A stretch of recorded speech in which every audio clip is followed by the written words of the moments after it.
And as the This meeting is being recorded. So as you hear, the event's being recorded. So as the Women's Forum, we recognize the increasing number of teenage pregnancies in our community. And we have invited Ms. Avasha Gopal Singh, a social worker, to share her experience on the possible reasons for this presentation.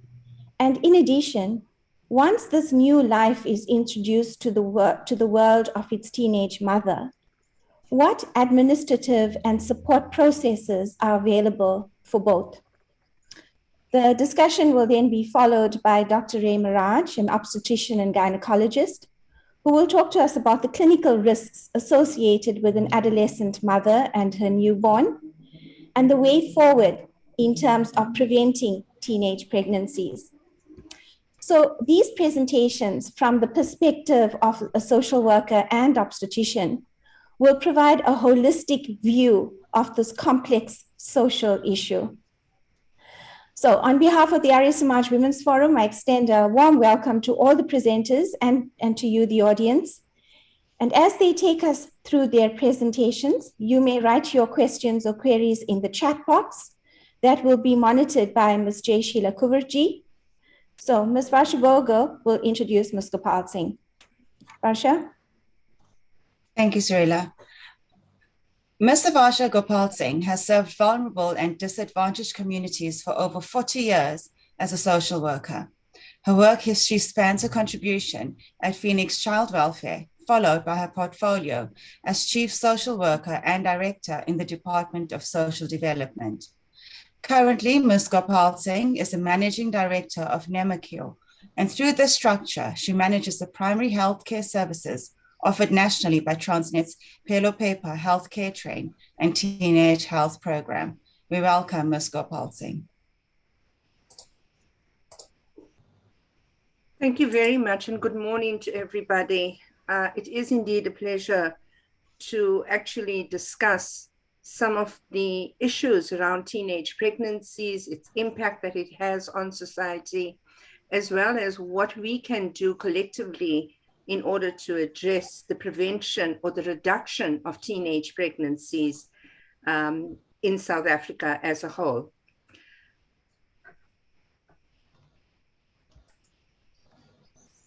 Okay, Cyril, you have disabled me for the screen sharing, so I'm not able to share the presentation. You either... No, we'll share, hang on, we'll give you sharing access. Please make Avasha Mosi a host. Or alternatively, share it, Cyril.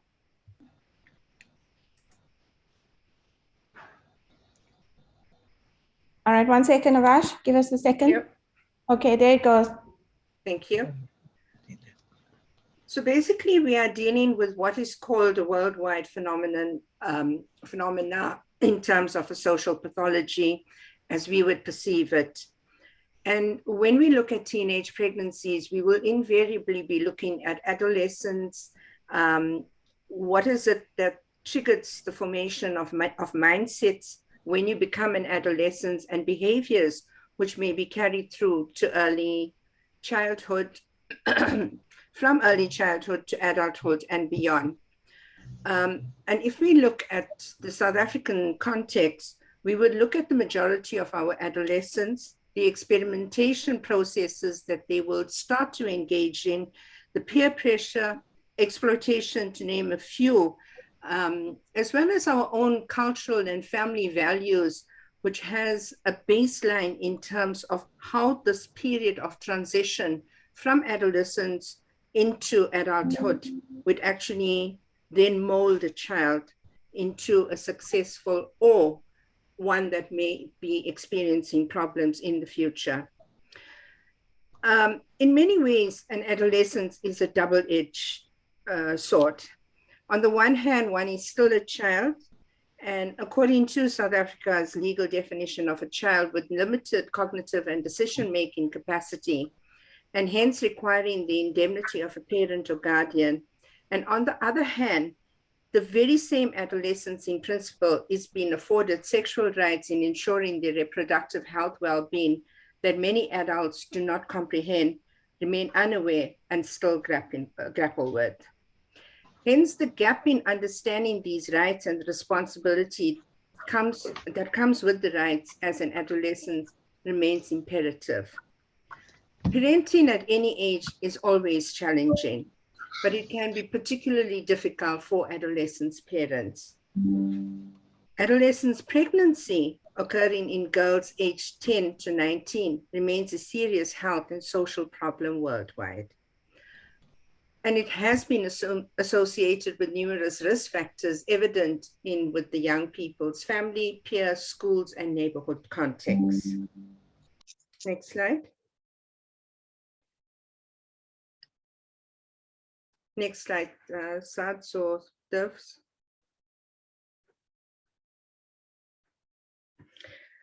Okay, we're looking at the prevalence of adolescence and its associated factors.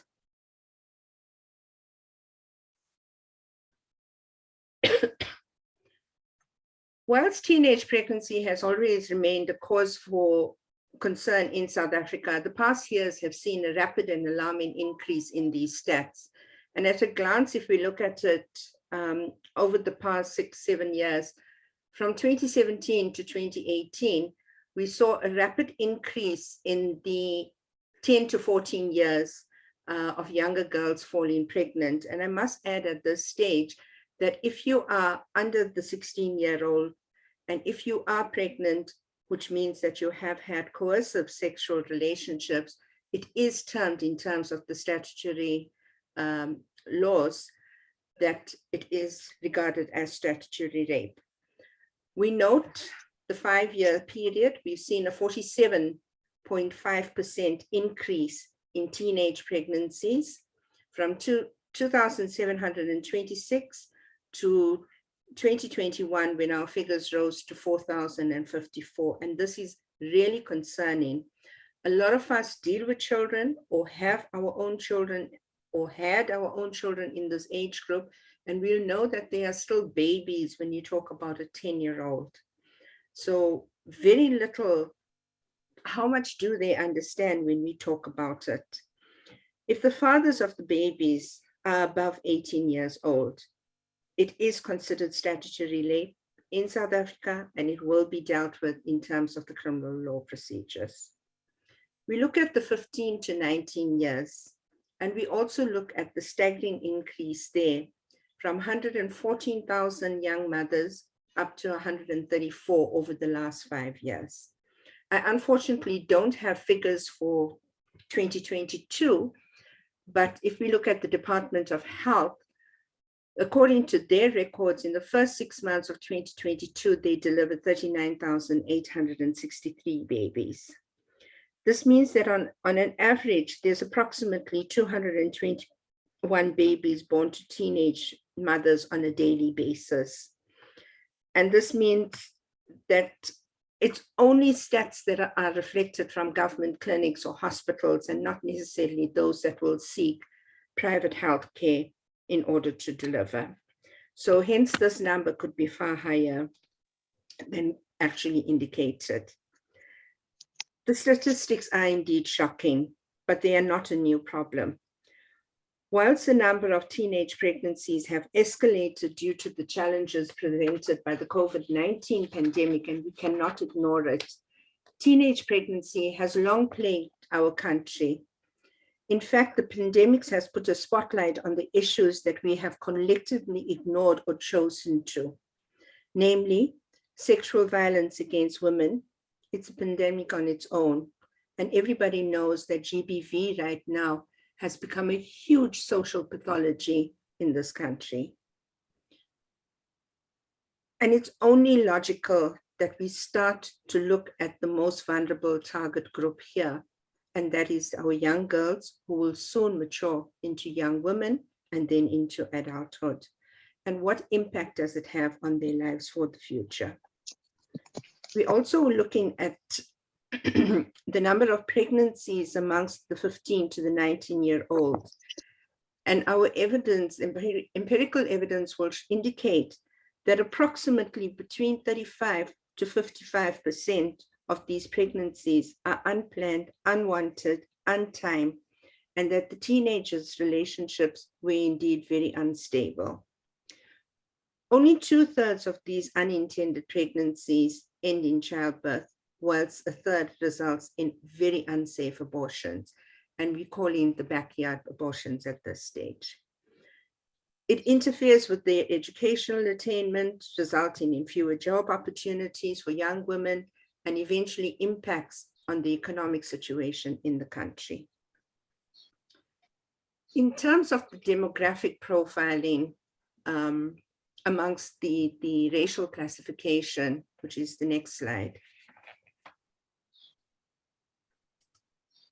And if we look at it, the majority of teenage pregnancies in the country on a whole, we're looking at approximately 82% of African young girls, 12% followed by colored, 12%, Indian 4%, and white 2%.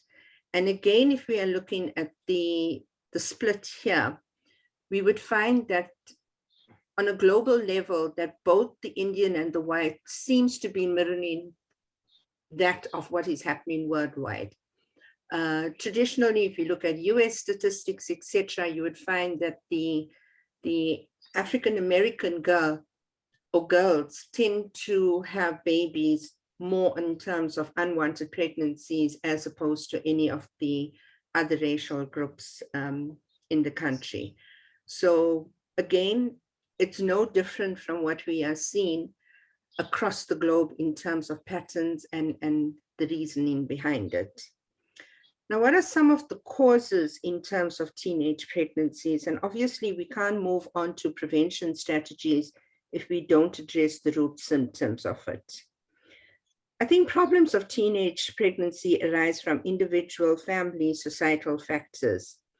They include and are not limited, and I want to stitch that they are not limited to culture, religion, moral values, beliefs, education, economic circumstances, and the lack of support structures that we have available. Some life circumstances place girls at a high risk of becoming teen mothers. They include poverty, poor school performance, family history of teenage pregnancy, for example, having a mother who was a teenage mother, or a sister who has become pregnant. Other contributory risk factors include early sex debut, reproductive ignorance, curiosity, peer pressure, gender-based violence, power imbalances in sexual relationships, and family conflict. Further, although a large number of family planning clinics and reproductive health services exist throughout SA, the utilization of these services by the youth is limited for various reasons, which include social values and morals, judgmental and negative attitudes of healthcare workers, especially with regard to access of contraceptives, and financial constraints. I think let us just interrogate some of the variables when we are looking at the causes of teenage pregnancy.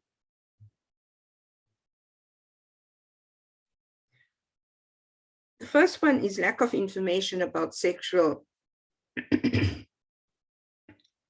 and reproductive health and rights, and inadequate access to services tailored to young people. I think the lack of information about sexual and reproductive health and rights, including contraceptive knowledge, one's self-esteem, parenting ability to talk to children, their plans for the future, etc., and the non-access of reproductive health services also contributes to adolescence pregnancy, since young people always want to be able to access this information and services without being exposed to public stigma. I think if you look at it, and if you look at some of the scenarios that we have dealt with, we've got young girls and boys that will go to a clinic, and you have statements such as, if I go to the clinic and inquire about sex-related issues, I find a nurse, instead of giving me the relevant information, they laugh at me and say, a boy of your age doesn't know about these issues. Or the girl will say, I'm in a waiting room and there are so many patients waiting to be helped. You just can't go there. You always put at the back of the queue. So these are the realities that our teenagers are faced with on a day-to-day basis. The other barriers that we have would include family values. And what is it that we actually rear our young ones with? Teenage pregnancy can be derived from a combination of factors in a family setting, including economic and psychosocial aspects. Often dysfunction and lack of cultural values impact on the rearing of the child.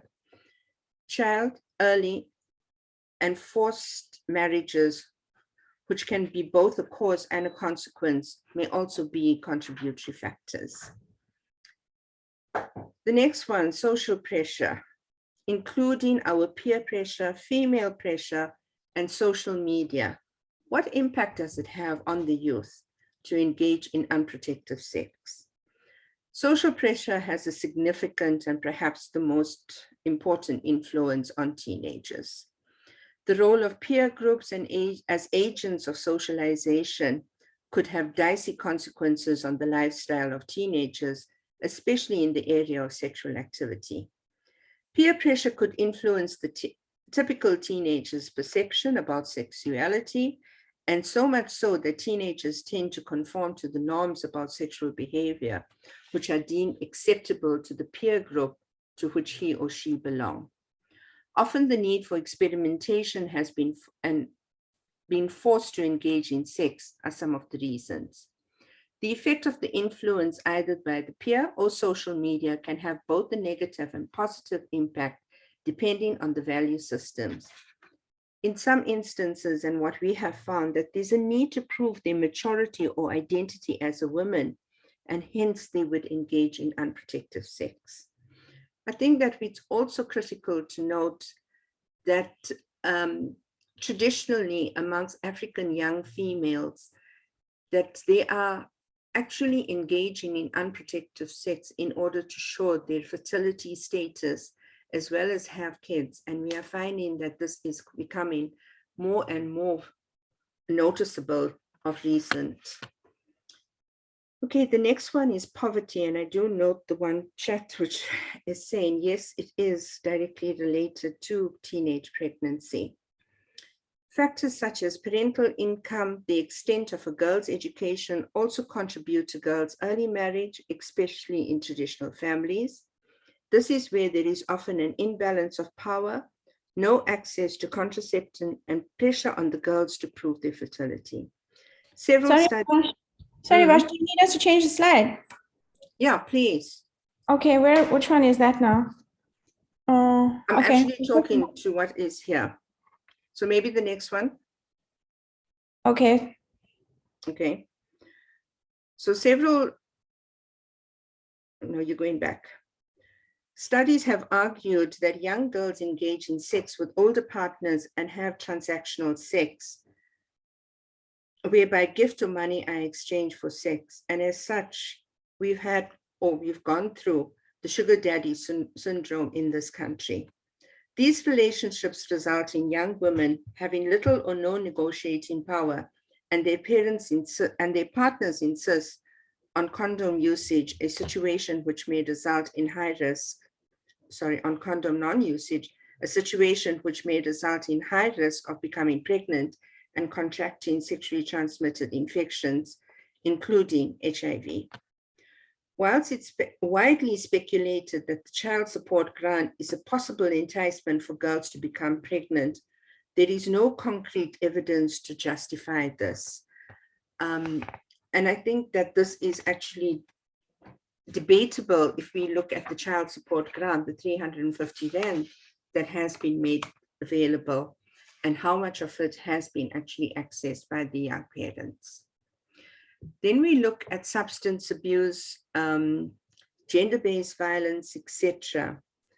And for many girls here, the abuse or sexual abuse leads to unwanted pregnancies, as teenage girls have been forced into sex, are less likely to have opportunities or choice to use contraceptives.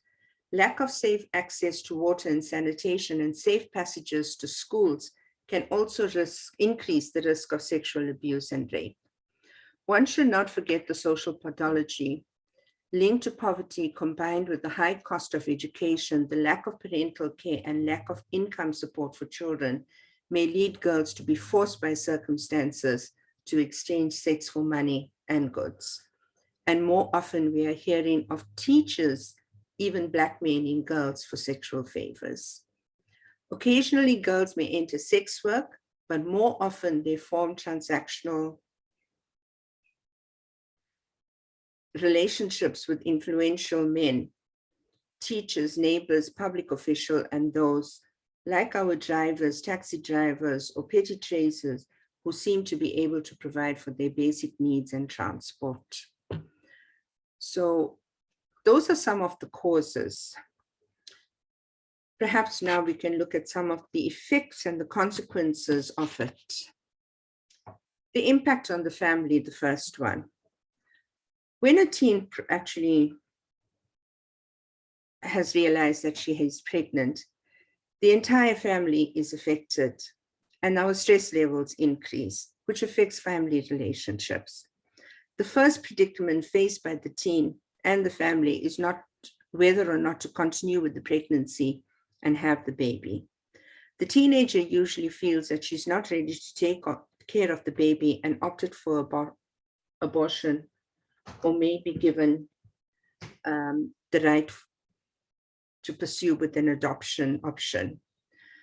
The problems actually can get worse if it will involve legal issues and may add pressure and stress that the team and that the teenager and the family encountered.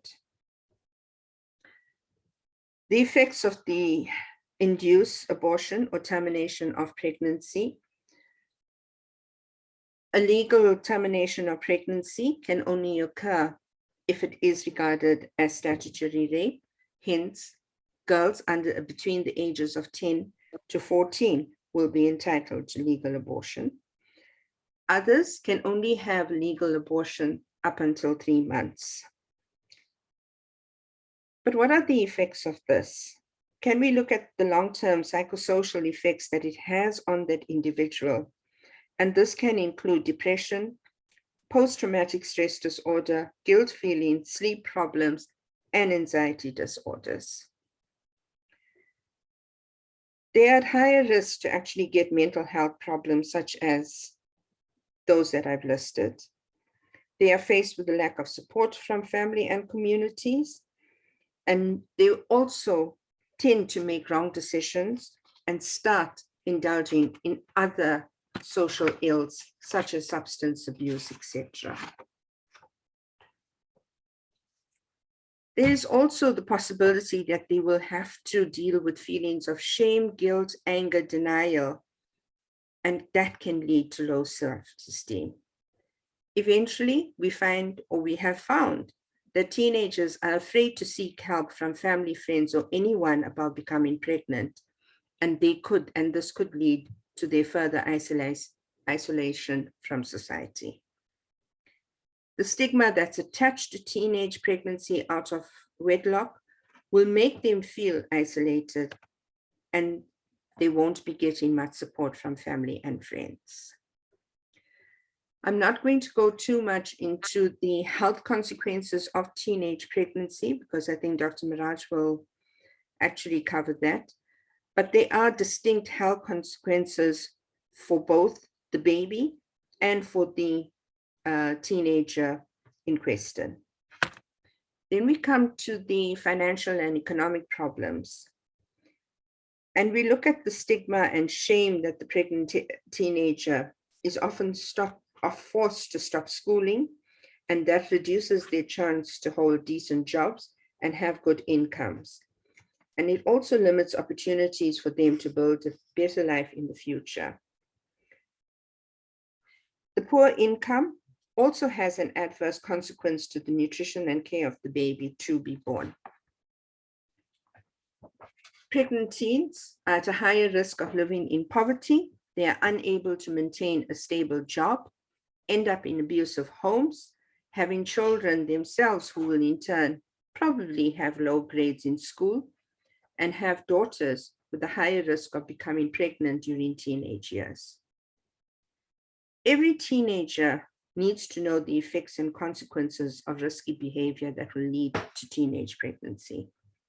Pregnant teenagers may encounter problems, as discussed, which will affect family, relationships, and eventually the society. What is it that we can look at in terms of the preventative measures then? I think this is the critical part. What is it that we as a collective can do to actually look at teenage pregnancy prevention and reduction? I think responses and interventions to teenage pregnancy must be mindful of the multiple and layers drivers. The collective response to teenage pregnancy must not be limited to behavior change or increasing the availability or access to health services and commodities. Developmentally, the response must be understood that the experiences of a pregnancy for a 10-year-old is quite different to that of an older teenage mother, age 18 or 19. Thus, tackling the predispositioning, structural, and contextual factors that affect the girl.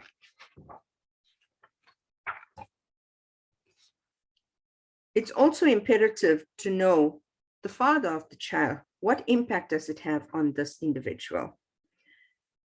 Do we move into a state of disempowerment, exploitation, vulnerability, and hopelessness to that of a personal agency, decision-making power, confidence, and empowerment?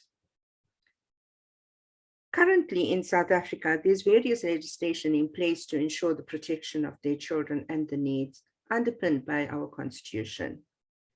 Of recent, the Department of Basic Education's policy on the prevention and management of learner pregnancy in schools sets out guideline principles and themes to reduce and manage the incidence of learner pregnancy and its adverse impact on affected learners, and more broadly on the basic education system. Included of this, note is made of 4 key challenges facing adolescents in preventing unplanned pregnancies. They are: 1, peer pressure to be sexually active or to conceive and demonstrate their fertility; inaccurate ideas about conception, reproduction, and contraception; thirdly, negative and judgmental healthcare provider attitudes towards teenagers who are sexually active, clinics which are not open after school or are not youth-friendly; and 4, unanticipated sex and sexual coercion. Some of these elements derive crucial attention, and thus, in order to prevent, reduce, and manage teenage pregnancy, a call is made to adopt a multi-stakeholder, multi-sectoral approach that will include key partners in schools, hospitals, and Are you doing schoolwork or you work? School. Eh? You sure? Please don't lie to me, huh? Please, God. Sorry about that, Avash. Sorry. Okay, we muted the participants.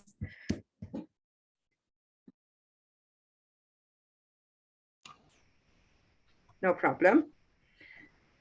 Okay, yeah. So when we're talking about the multi-sectoral approach, they need to include key partners in schools, hospitals, clinics, traditional leaders, community-based organizations, cultural and faith-based organizations,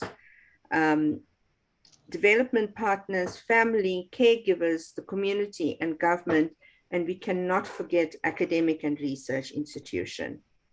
There is a clear need to make aware and enforce sexual and reproductive health rights of all individuals, especially adolescents and youth, so that they are empowered and are able to exercise their rights. However, providing them with their rights is one matter, and seeing it action in communities around the country is another. Until we are able to effectively reduce the sexual violence, coercion, and gendered power imbalances, this is a battle that will always be fought.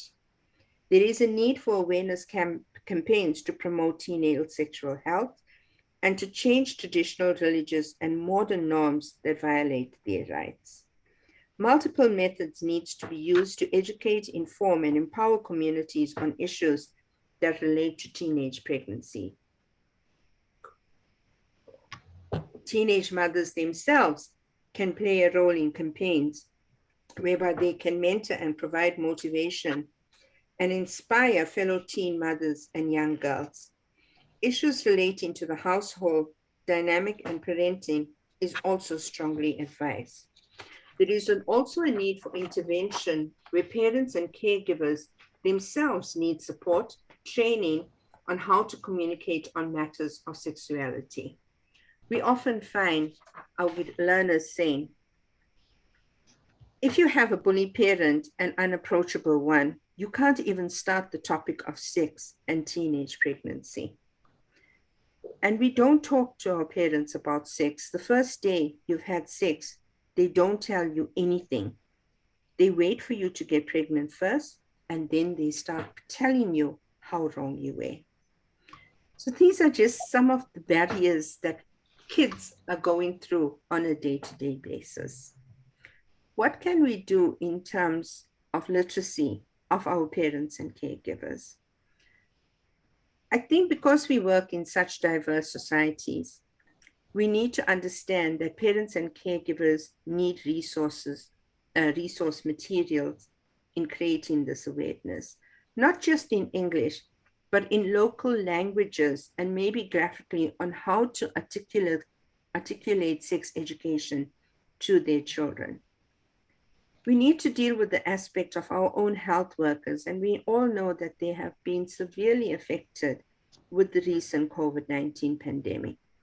But they need also, the Department of Health in particular, needs to conduct fora where they can capacitate their own health workers to be a little bit more empathetic towards teenagers when they seek services. They themselves can capacitate other service providers so that they may assist in cascading the relevant information to teenagers and communities. Greater attention is needed to provide adequate psychosocial and social support to restore self-confidence, self and mutual respect, with the aim of contributing to a positive state of mind amongst teenage boys and girls. These multiple drivers mean that an effective response cannot simply be judgmental, technical, focused on individual behavior change, or simply increasing contraceptive supplies. The response needs to be holistic. It needs to address structural factors that disempower young girls from being in control of when, how, and with whom they have sex. It must also ensure improved accessibility, acceptability, and appropriateness of contraceptives and clinics, and to nurture individuals' behavior that will lead to young women being able to and choose to protect themselves from both unplanned pregnancies, sexually transmitted infections, HIV/AIDS, and to move towards the path of abstinence. Abundantly clear is that we require a committed and collective response to the factors associated with teenage pregnancy in the country. This response should not only be limited to government, but must extend to civil society, NGOs, academic fraternity, traditional and religious leadership, and most importantly, adolescents and young people themselves. I hope that today's presentation should aim to bring together stakeholders to play their part in addressing the widespread sexual and reproductive health rights and the needs of adolescents and young people. I thank you. Thank you, Ms. Gopal Singh. That was a lot of information and certainly a lot to think about. Audience, please write your questions and comments in the chat box, and these will be discussed after the next speaker presents.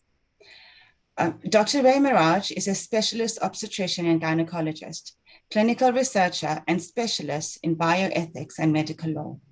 He is a lecturer at UKZN and the head of KwaZulu-Natal's largest maternity unit at Prince Mshini Memorial Hospital in Durban. We welcome Dr. Miraj, and audience, please remember to write your comments and questions in the chat box. Thank you. Thank you, Vasha. I have a presentation, so I'm going to press share screen if you can let me in. You can go ahead, Ray. We've given you access. Okay. Got this block here. Right. Is it coming? Not yet. Still.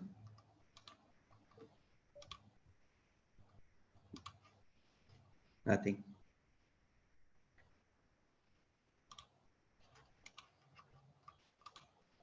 Okay, anyway, thank you very much. Okay. Yeah. Sorry, Ray, do you want to send us I the can- presentation thing? Or can you, we've given you access to share. Yeah, it's not allowing me, but it's fine. Anyway, so let me start by thanking everybody for the opportunity to come and speak about this very important issue of teenage pregnancy. And thank you for taking time off your Sunday. Let me thank also Avasha, the previous speaker, for doing a sterling job in covering quite comprehensively most of the issues around teenage pregnancies. But perhaps I can start by defining who adolescents or teenagers are and how the world looks at them. So this issue of adolescent pregnancy, now globally they tend not to call it teenage pregnancy, they tend to call it adolescent pregnancy. So most of the terminology refers to adolescent pregnancy. But it's such a massive problem globally, and especially in developing countries, that the WHO, our World Health Organization, has decided to look more carefully and fine-tune it. So they've broken the ages down into different categories so that they can start studying each of the age groups differently, because the issues are not exactly the same. So starting very early is the age group 10 to 14, and they call them young adolescents. Then they've divided the group into 15 to 17, and they call them middle adolescents. And the 18 to 19 are called late adolescents. So going forward, the research is now tending to break these groups up into smaller groups and look more carefully into what the causes are and what the clinical manifestations are. Then there's another group that you may come across. It's referred to as adolescent girls and young women. And that's a larger group put together, and that generally refers to girls between, or women between 15 to 24 years of age. But our discussion today, from Avasha's and even mine, refers to girls from 10 to around 19 years, and then divided into young and middle adolescents. So as a country, we must ask what problems adolescents face. And the most recent information came from Stats SA, and it shows us that adolescents have mental health problems. They have adolescent and drug problems. They have an issue with early sexual debut. And early sexual debut simply means the first age at which you engage in sexual activity. Then there are issues with HIV and STIs. But arguably, the most impactful problem will be teenage or adolescent pregnancy. And maybe we can put forward that the reasons that teenage pregnancies are so important is because they involve two lives. Firstly. Secondly, it's a massive social destabilization, not only for the girl herself, but for her parents, her family, her community, her school, and even the country as a whole will face the implications. Then there are financial issues, both for the person, the family, and the country also. There's the disruption of the schooling trajectory. There's rising HIV rates in this group. There's the issue of stigma, gender violence, and so on and so forth, Avasha has alluded to. So what is the extent of the problem, and why are we talking about it? Or should we be talking about something else? Well, adolescent pregnancies are not specifically a South African problem. They are a global problem. And if we look around the world, approximately 15% of all pregnancies are in the adolescent group. So that is very concerning at a global level. And somebody asked in the chat box earlier, and they're quite right, that although it's 15% globally, the higher percentages are with the lower socioeconomic countries and the more poorer countries. But having said that, there is a small bit of good news.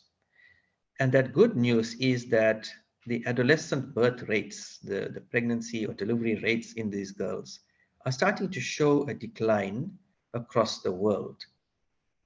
But it does not show a decline in African countries and some Latin American countries. But more importantly, it does not show a decline in our own country, in South Africa. And you've seen from the previous slide that the numbers are actually going up in our country. And so that's a cause for concern and a need to investigate. Just to share or to add to Avasha's figures, in our latest journal, which is a South African medical journal, there is an article that looked at all of these pregnancies between 2017 and 2021. And in the girls between 10 to 14 years of age, in that period of 4 years, there was a dramatic increase in the number of pregnancies by just under 50%, to be 48% to be exact. And then in the slightly older girls, between 15 to 19, there was an increase of 18%, almost 20%. So we can see that in our country, in South Africa, we are clearly not winning the battle. And a new pattern is developing where very young girls between 10 to 14 years of age have an increasing number of teenage pregnancies. And that's something that requires immediate attention. So what happens from a clinical or health perspective to these girls? Well, I think all of us will agree that at age 10 to 14 or even 15 to 19, from a biological or physiological perspective, one's body is not ready to handle a pregnancy, let alone breastfeeding and the care of the baby thereafter. So what we see in hospital very, very frequently is a condition called cephalopelvic disproportion. What that simply means is that these girls are unable to deliver the babies naturally. And the reason for that is there is a mismatch between the size of the baby and the size of the pelvis of the girl. Now, it's not necessarily that the babies are very large, that they can't come out through the maternal pelvis, but the problem is that in girls that small, the pelvis is not developed and very small.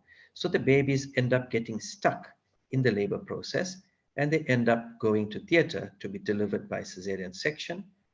And we know going to theater is not a simple exercise. The other issue we experience quite often is we see the behavior of the uterus when it's contracting. And in girls who are very young, the uterus does not contract in the same way as an older woman.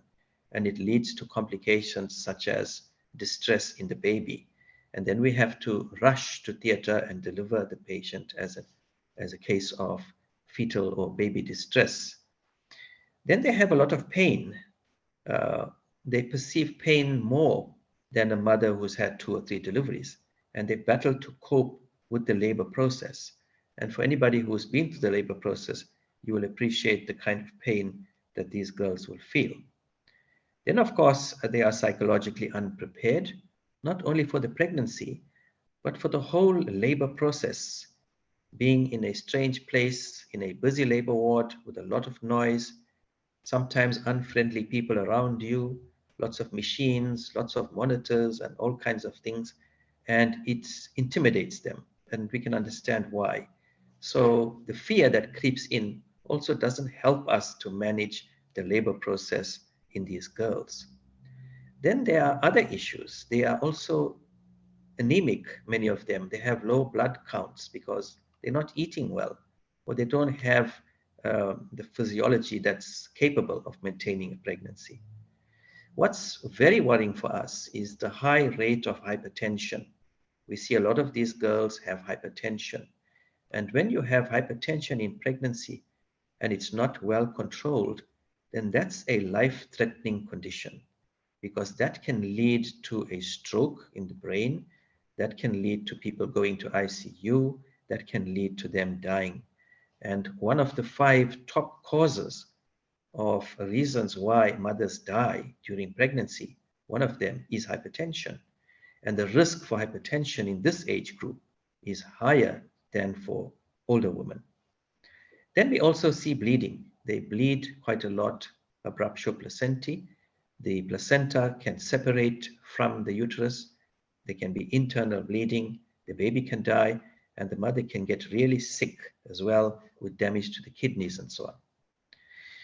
And what I want to mention is also the risk for having abnormal babies. So most of us know that as you get older, or an older mother is at higher risk to have abnormal babies, such as Down syndrome and other chromosomal abnormalities. But younger girls are also at risk of having chromosomal abnormalities and Down syndrome and so on. So we don't see it much because we were not getting too many girls in this age group falling pregnant. But over the last 4 to 5 years, their numbers are increasing. So the likelihood is that we will start seeing more of these chromosomal abnormalities in the baby. Now, as many as 50% of these girls who are in labor will be unsuccessful in delivering the patient normally, the baby, normally, and will end up going to theater and having an anesthetic and cesarean section and all of those issues that are related with that. But what's very frightening is the patients that we don't see, the girls that we don't see, the ones who go for the abortion.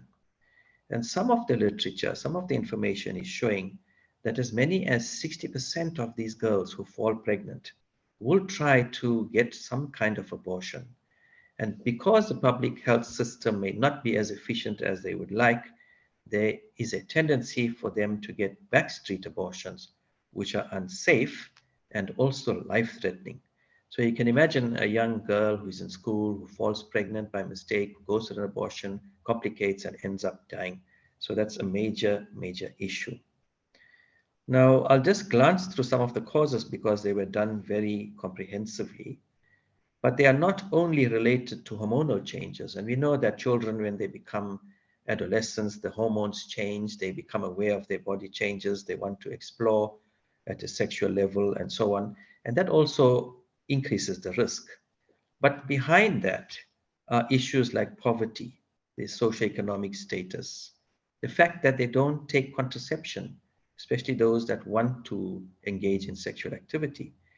And contraception is a debatable topic, and we can at some stage talk about whether we want to offer contraception to girls that age. Then there's a lack of sexual education, and I do believe that the Department of Education is going to introduce a new sexuality education program. I'm not sure if it is started this year or it will start next year, but it is interesting to see because it looks very appropriate the way they've designed it. Then we have to address the issue of the sugar daddy or the blesser syndrome. And that's also linked to financial constraints. Then there's the childcare grant that we heard about. And perhaps what we didn't hear about are some of the cultural practices. Now, in some parts of the country, especially in the Eastern Cape, there is a cultural practice called ukutwala, where a young girl is chosen for marriage, not by her own consent, but by family members or community members. And she is taken from her home and given to an older man and placed in her new marital home without her consent.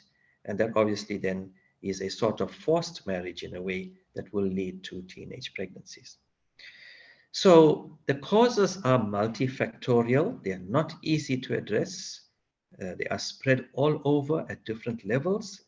But in a nutshell, what I can say to add to Avasha's presentation is that we should increase awareness.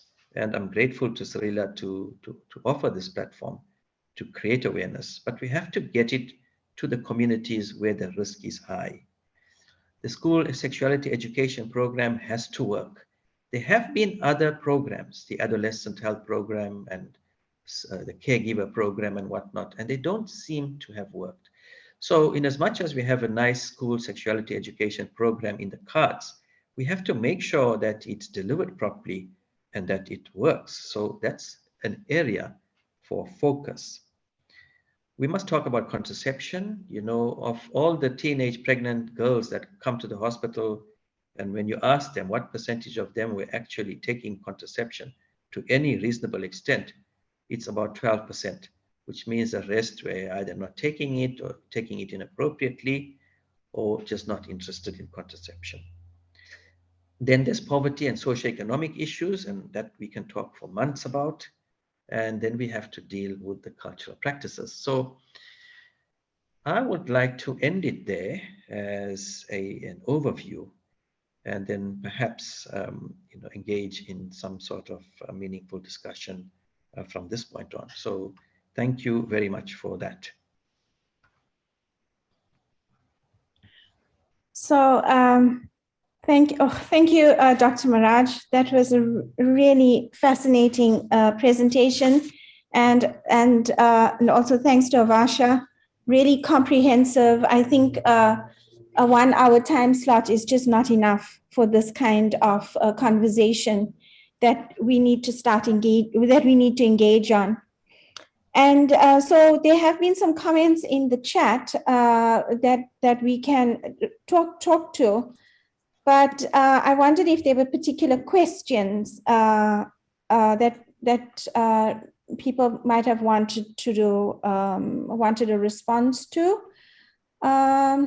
I see that we have Madan Bhai here, and so Mr. Ramkilawan's been very involved in the development of sexual education material at some stage. I wondered if you would like to comment, Mr. Ramkilawan.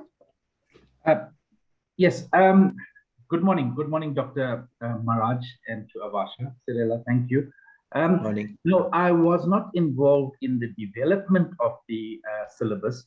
The syllabus was developed by Department of Education, and a few years back, they interacted with religious leaders, and the Arya Samaj got involved and sent up Swamiji, as well as Pratima Balwant and myself. We attended the so-called support group, which was meant to be religious and traditional leaders. So they were rolling CSE, Comprehensive Sexuality Education, out to the schools, and religious and traditional leaders formed part of that rollout. Initial 2 meetings in Pretoria did not go too well because they came up with a lot of resistance from religious and traditional leaders for various reasons, obviously. And somehow the same group, the RTL, I'll call it, the RTL, Religious Traditional Leaders, changed focus to not push the syllabus or CSE, but to have roundtable discussions around what can be done in the prevention of teenage pregnancies. So I like that you presented the causes and some prevention methods. But the way I see it, I think the problem is far bigger than what religious organizations can do to tackle it. That's my input. Thank you. Okay, so thank you, Mr. Ramkilawan. I was just wondering, we have really 4 minutes before we end the session, and we really haven't had time to engage. I wondered what would be the take-home message for anybody who's actually joined this webinar, to actually go out and talk about where can we actually start with prevention. Now, we do know that there is a reproductive health education and sexual health education in the school curriculum already. Yet there is this high prevalence of teenage pregnancies. So have we missed the target in terms of prevention?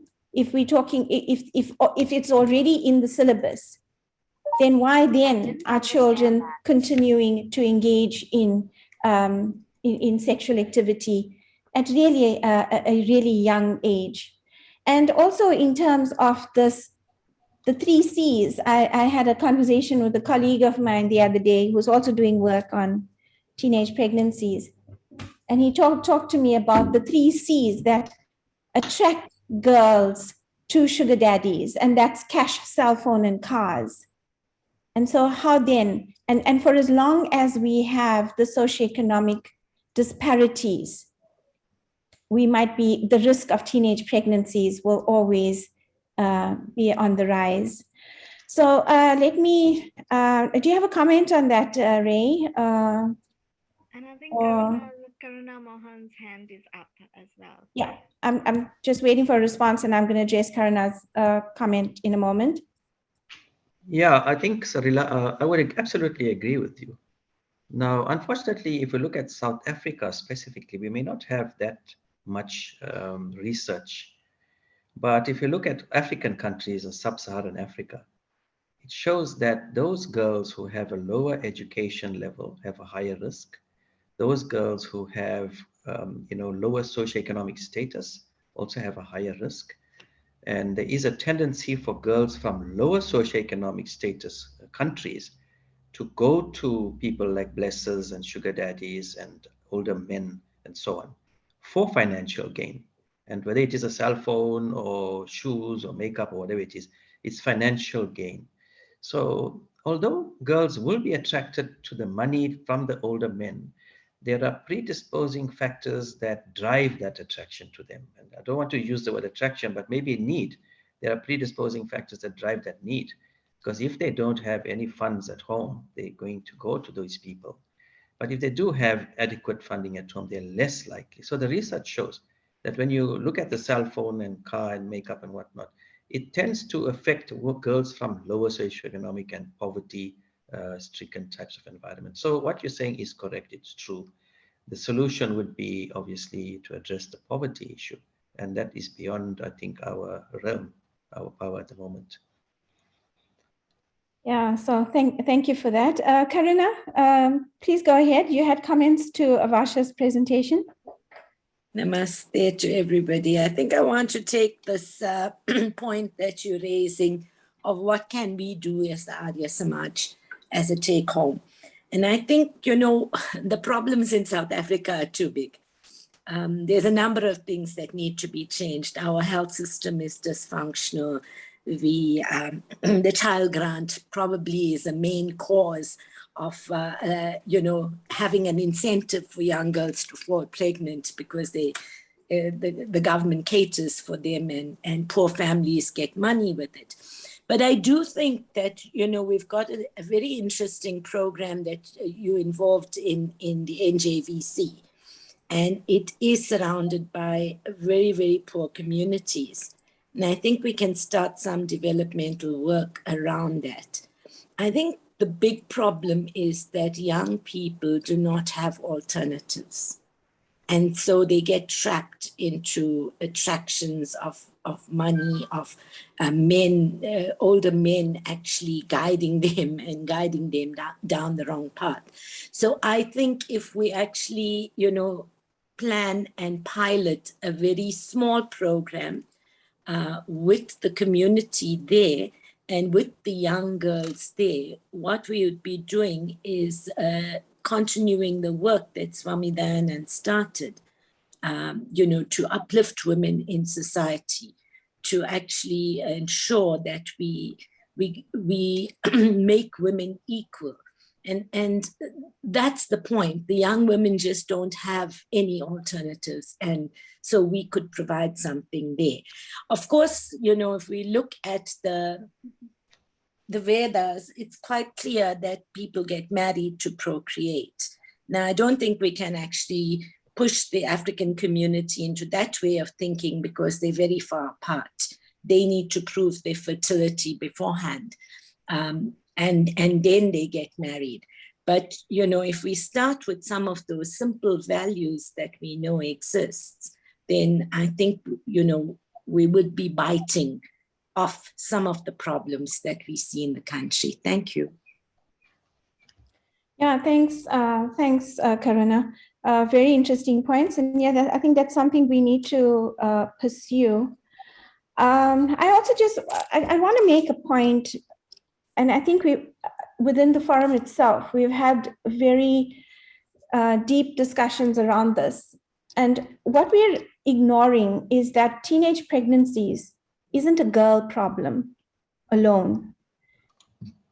And we need to actually address this more vigorously as an education campaign or as an awareness campaign amongst men. And in terms of actually getting them on board in advocacy projects. Because the sugar daddy is a male person. The older, the boys that actually, it's like we talked to some people yesterday as well. And we said it actually does take two people to get this on board. So we ought not to be constructing this as just a girl problem. And the focus should actually be looking to both girls and boys. And so Jay Sheila is also a social worker. I don't know if you want to expand on that point, Jay. Yeah, thank you. I agree. Sorry, can you just turn up your volume? Can you hear me now? No? Yeah, it's slightly better, but go ahead. Let's not lose the thread. Yeah. I think we need to encourage both the girls and boys to take responsibility. I agree, it's not just a girl problem because we're missing out on the boys. And with regards to that, you know, sexual responsibility is both sides. We need to teach both the girls and boys to take responsibility. And what's happening is that the girls are left, the boys run away, the girls are left to deal with the issue, and that's where we get the fear, the unwanted terminations, and etc. etc. So in terms of prevention, I think it's important that we do work on this because, you know, in terms of sexual responsibility, even in the sexual health education, we need to cover this. The gender stereotypes needs to be addressed, and also, you know, the victim and entitlement, and then it becomes you know, contraceptions, etc. It becomes a girl issue, whereas it should be both ways with regards to that. So in terms of the gender, I think that's very important in terms of prevention. Yeah, thank you. Thanks for that. Vash, do you have a comment on that?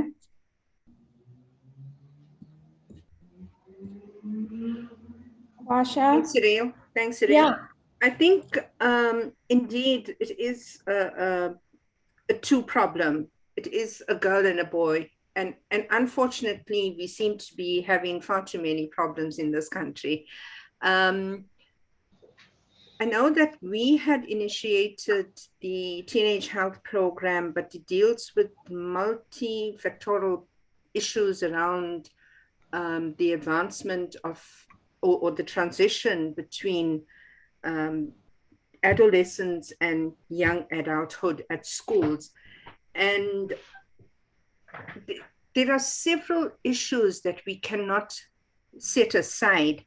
Amongst them, we are looking at girl poverty on its own, such as the lack of sanitary pads, etc. What is it? Is that also a driver that leads towards them seeking out assistance from our sugar daddies? We look at them missing out on school days.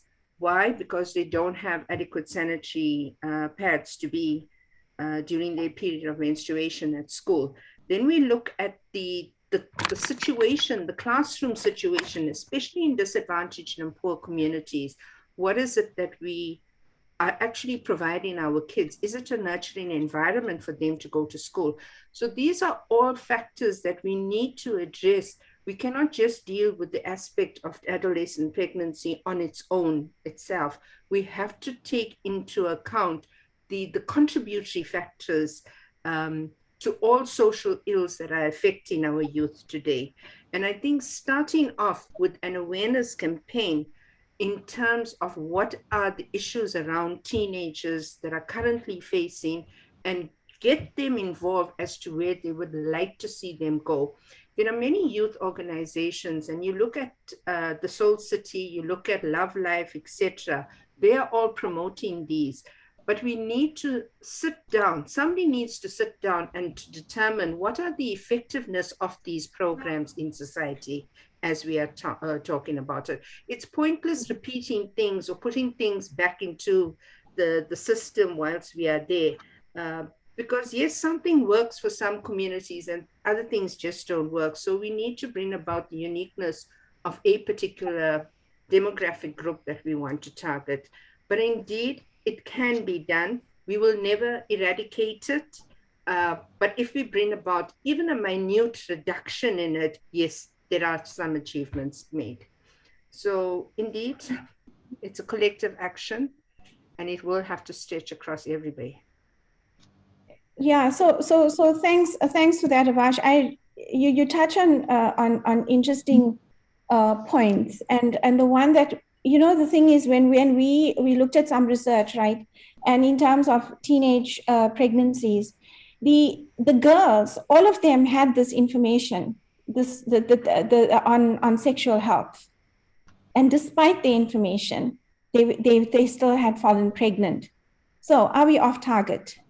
So I like the idea of an evaluation of programs to see whether we need to actually re-strategize on an action plan, because clearly what's in place now is not working. And what is it that we're doing? Ultimately, why has it become such an important issue for us as the Arya Samaj Women's Forum to address? It's because we're concerned about the quality of the lives of these young ladies. We really are. And in them engaging in early sexual activity, and then the consequences, as has been described by yourself and Dr. Maraj, I mean, it just creates a cycle of poverty and dreams not met and ambitions not attained. And the quality of life, it's all about the quality of life of both the mother and this child, which is brought to question. So we really would also want to get involved in re-strategizing interventions for the prevention of teenage pregnancies. And you talk about collective action, and I'm saying that I think, we talk about community, and when we talk about community, we have this warm, fuzzy feeling about everybody taking care of each other. But are we actually doing that? Because within the communities, this is where the sugar daddies are actually located, right? And so what we're doing is that we have these nuclear families that are living nuclear lives and that are concerned possibly only about their immediate families and the function and the quality of life of their immediate families, and not really looking next door to see what's happening to the girl next door, whether she's at risk for rape or sexual violence or any of those other matters. And we propose that perhaps we should actually now start talk about collective parenting in the sense that when parents are gone to work and girls are left at home, or even boys are left at home, is it too much to ask for the neighbors to check on the girl to see that she's okay? I think that's this element of caring that we need to introduce in our communities, and that's where I think we're falling short in showing that we actually care about people outside of our homes. So so the reason I bring this up is just the other day, there was a girl in one of the schools nearby who, as she left school to go home, she was called by one of the older men that was standing in the corner. And he asked her, and out of respect, she went out to help to see what he wanted. And she came back saying, and then he took her away and raped her. She got home, didn't divulge this information to her parents. And the next day, while sitting in the classroom, she had this most embarrassing experience of all these body fluids just leaking out of her.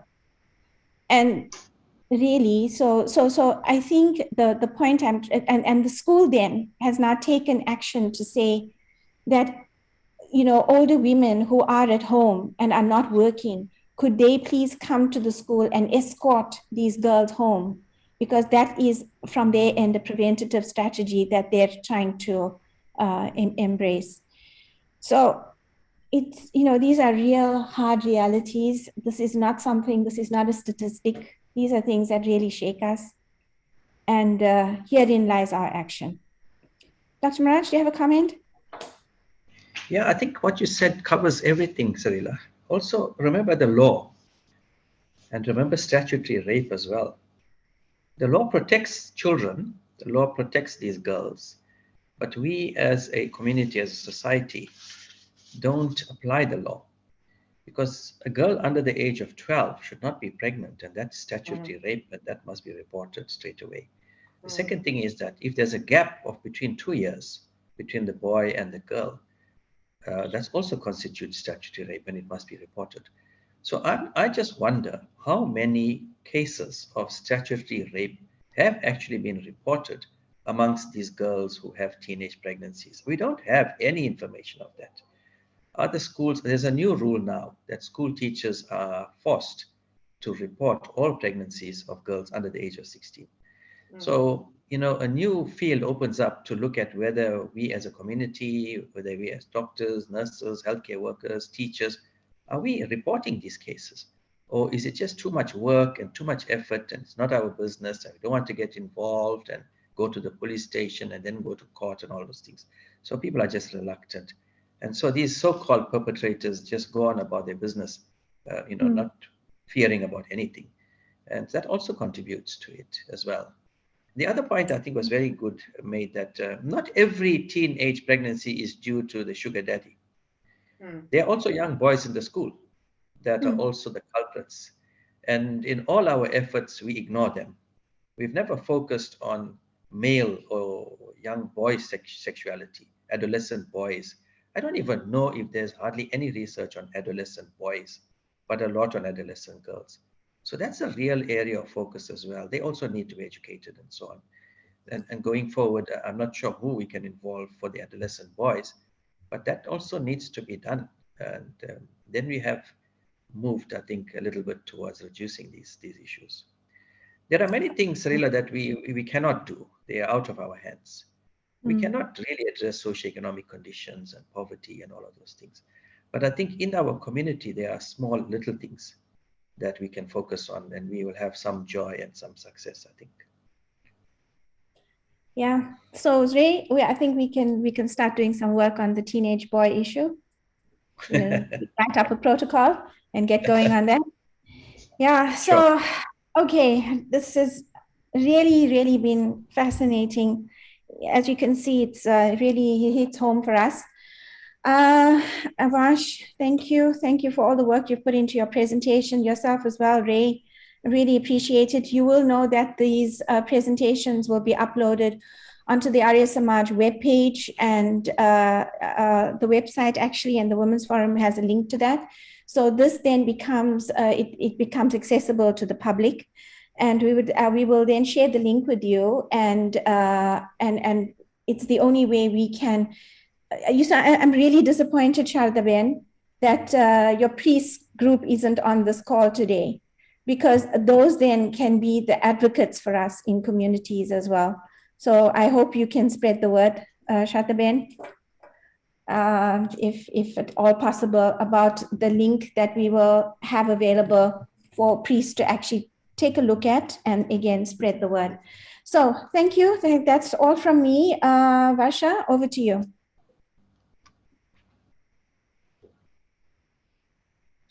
Thank you. On behalf of the Arya Samaj Women's Forum, I would like to express our immense gratitude to our speakers, Dr. Miraj and Ms. Gopal Singh, for accepting our invitation to present today. I would also like to take this opportunity to extend our gratitude to the Arya Samaj administration, journalists at the Sunday Tribune newspaper, and to all of you who shared the invitation. I'd like to acknowledge the contribution of the ladies of the Arya Samaj Women's Forum Executive and to our tech assistant, Sadhana Ramklas, who assisted us today with the technical aspects of the event.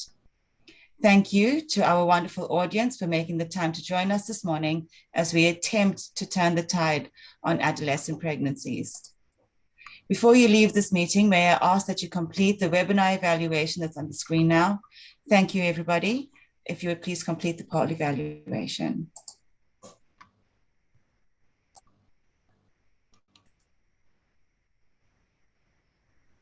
Okay, thanks, Varsha. And okay, do you have the results in Sana? We're just waiting for most people to Okay, there's respond. sorry, can't get you.